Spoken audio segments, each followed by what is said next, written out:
Morning students, mineral की series में आज हम आयोडीन खनिज लवण के बारे में पढ़ने वाले हैं। आयोडीन जो होता है ये भी एक इम्पॉर्टेंट खनिज लवण है।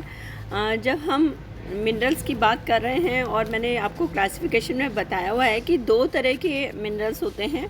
एक होता है ट्रेस मिनरल्स और दूसरा होता है मैक्रो मिनरल्स। तो ये जो है हमारे आयोडीन जो है वो एक ट्रेस मिनरल्स है, यानी सूक्ष्म मात्रिक जो खनिज तत्व होता है वो मिनरल होता है। और मिनरल में आयोडीन होता है। और आयोडीन भी अन्य खनिज लवणों की तरह ही बहुत ही आवश्यक खनिज तत्व है और इसकी जो कि हमारे शरीर में बहुत कम मात्रा में पाया जाता है। हमारे शरीर का 1/3 यानी 25 से 30 मिलीग्राम जो आयोडीन होता है वो थायराइड ग्रंथि में पाया जाता है और जहाँ इसका संग्रहण थायरोग्लोबिन के रूप में होता है। और ये जो है काफ़ी महत्वपूर्ण है। इसके हम कार्यों की बात करते हैं, फंक्शंस की बात करते हैं। तो आयोडीन जो है वो थायरोक्सिन हार्मोन का निर्माण करता है और थायरोक्सिन हार्मोन हमारे शरीर में क्या क्या कर रहा है इसको मैं आपके साथ में डिटेल में शेयर करूँगी। फर्स्ट है, ये चयापचय की गति व ऊतकों द्वारा ऑक्सीजन के उपयोग को बढ़ाता है। सेकंड है, थायरोक्सिन हार्मोन ग्लाइकोजन को ग्लूकोज में परिवर्तित करता है जिससे रक्त में ग्लूकोज का स्तर बढ़ जाता है। नेक्स्ट है, ये हृदय की गति को बढ़ाता है।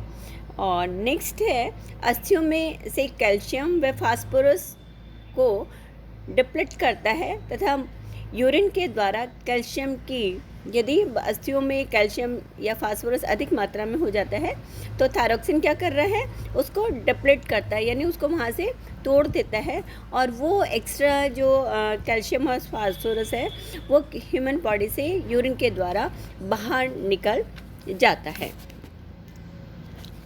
अब है इसकी कितनी आवश्यकता है, दैनिक आवश्यकताएं। तो आयोडीन की दैनिक आवश्यकता कितनी होती है? सामान्य व्यक्ति में आयोडीन की जो आवश्यकता होती है 150 माइक्रोग्राम पर डे होती है। जैसे मेरी स्लाइड में भी आप देख रहे होंगे, एडल्ट मेल जो है 150, इसको mcg का मतलब होता है माइक्रोग्राम पर डे। एडल्ट जो फीमेल होती है उसको 150 माइक्रोग्राम पर डे, यानी मेल और फीमेल को कितना चाहिए, दोनों को इक्वल मात्रा में ये आयोडीन चाहिए होता है। प्रेग्नेंट वुमेन को 220 माइक्रोग्राम पर डे चाहिए होता है। और लैक्टेशन वाला पीरियड यानी दुग्ध पिलाने वाली जो माता होती है उसको 290 माइक्रोग्राम पर डे आवश्यकता होती है। इसके अलावा शिशुओं को भी आयोडीन चाहिए होता है और 1 वर्ष तक के जो शिशु होते हैं उनको 40 to 50 माइक्रोग्राम पर डे की आवश्यकता होती है। जबकि 10 वर्ष का यदि कोई बालक है तो उसको 70 to 120 माइक्रोग्राम आयोडीन की पर डे आवश्यकता होती है। अब है, आयोडीन की कमी से क्या क्या होते हैं। फर्स्ट जो है, आयोडीन की कमी से सबसे इम्पॉर्टेंट जो चीज़ हो रही है वो क्या हो रही है, मेंटल रिटार्डेशन और ब्रेन। जैसे इसमें मैंने दिया हुआ है, iodine deficiency is the single most common cause of preventable mental retardation and brain damage in the world. The deficiency has an immediate effect on child's learning capacity, women's health, the quality of life in communities and economic productivity. The normal requirement of iodine for human being are 150 microgram per person per day।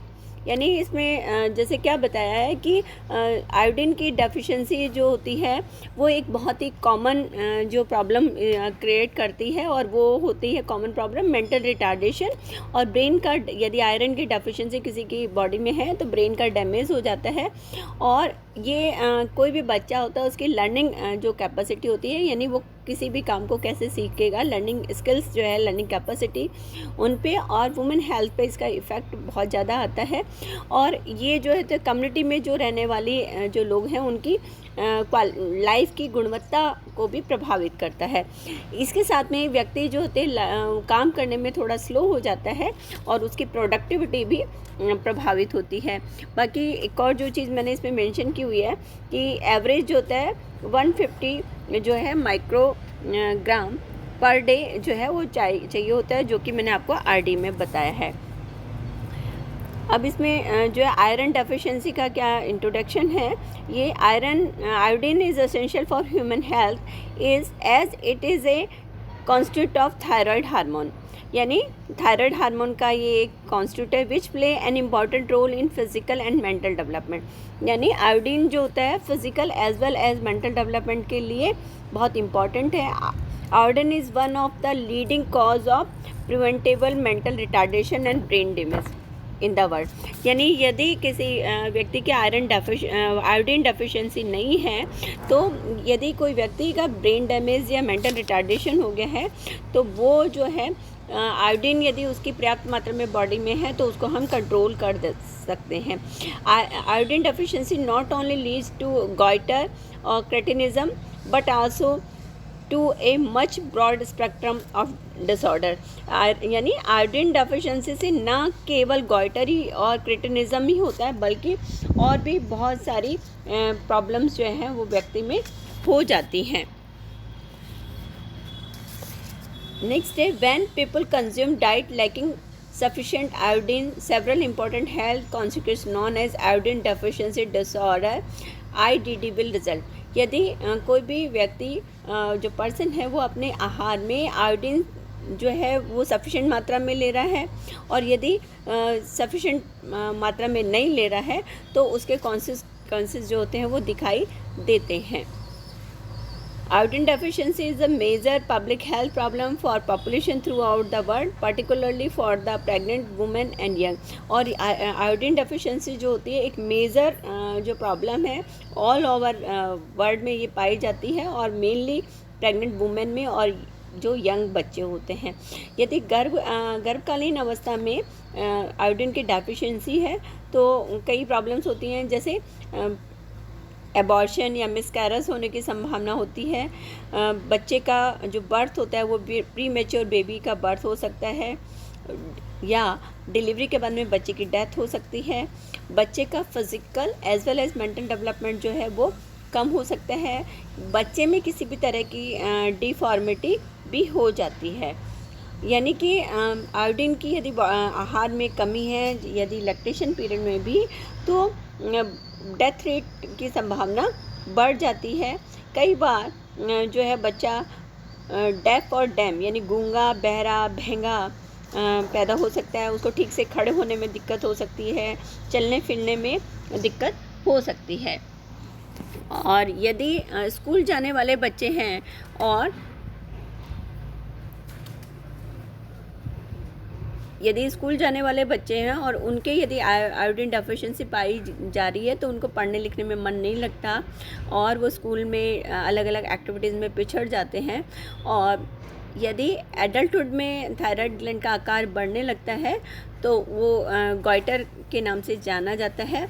इससे शरीर पचे हुए भोजन को ऊर्जा में नहीं बदल पाता और शरीर को ऊर्जा या शक्ति कम मिलती है, उसको सुस्ती आई रहती है, प्रोडक्टिविटी उसकी कम हो जाती है। तो इसके लिए ज़रूरी है कि हम आयोडीन युक्त आहार का अधिक से अधिक सेवन करें।